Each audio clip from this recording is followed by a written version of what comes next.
നിന്ന് വീണ്ടും യുദ്ധത്തിനിറങ്ങുന്ന മനോജ് ശർമ്മ എന്ന IPSകാരനാകാൻ മോഹിക്കുന്ന ചെറുപ്പക്കാരനെ സ്ക്രീനിൽ ഉജ്ജ്വലമാക്കിയ വിക്രാന്ത് മാസി എന്ന നടന്റെ പ്രകടനമാണ് എടുത്തു പറയേണ്ട പ്രത്യേകത.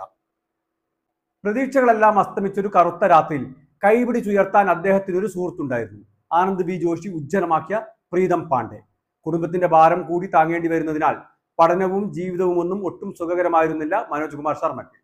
ലൈബ്രറിയിലും ധാന്യപ്പൊടി മില്ലിലും പണിയെടുക്കുമ്പോഴും തന്റെ കഠിനാധ്വാനവും ലക്ഷ്യബോധവും അയാൾ ഉപേക്ഷിക്കുന്നില്ല. അനുരാഗ് പഥക്കിന്റെ ബെസ്റ്റ് സെല്ലറായ നോവൽ 12th ഫെയിലിന്റെ ചലച്ചിത്ര രൂപമാണ് ഈ സിനിമ.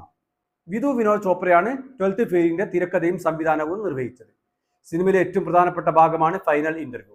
അവിടെ മനോജ് നേരിട്ട ഏറ്റവും വലിയ ചോദ്യവും 12ാം ക്ലാസ്സിലെ തോൽവിയെക്കുറിച്ചായിരുന്നു. സിവിൽ സർവീസ് പരീക്ഷയിലെ ഭൗതിക തലത്തിലേക്കുള്ള രാസപരിണാമം അടയാളപ്പെടുത്തുന്നത് ഇന്റർവ്യൂകളിലാണ്. പ്രാദേശിക ഭാഷ ഐച്ഛികമായി എടുത്ത ഉദ്യോഗാർത്ഥികളോട് ഇന്റർവ്യൂ ബോർഡിലുള്ളവർ കാണിക്കുന്ന വിവേചനത്തിന്റെ സൂചനകളും സിനിമയിൽ കാണാം. IMDbയുടെ പട്ടികയിൽ ഏറ്റവും ഉയർന്ന റേറ്റിംഗ് നേടിയ ഇന്ത്യൻ സിനിമയാണ് 12th ഫെയിൽ. 10ൽ 9.2 ആണ് rating. Oppenheimer, guardians of the Galaxy, killers of the flower moon എന്നീ ഹോളിവുഡ് ബ്ലോക്ക് ബസ്റ്ററുകളെ തള്ളിമാറ്റിക്കൊണ്ടുള്ള ചിത്രത്തിന്റെ നേട്ടം ചെറുതല്ല. വിക്രാന്ത് മാസിയെ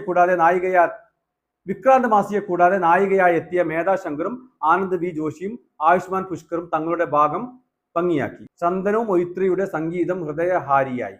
മത്സര പരീക്ഷകൾക്ക് തയ്യാറെടുക്കുന്നവർ തീർച്ചയായും കണ്ടിരിക്കേണ്ട ചിത്രമാണിത്.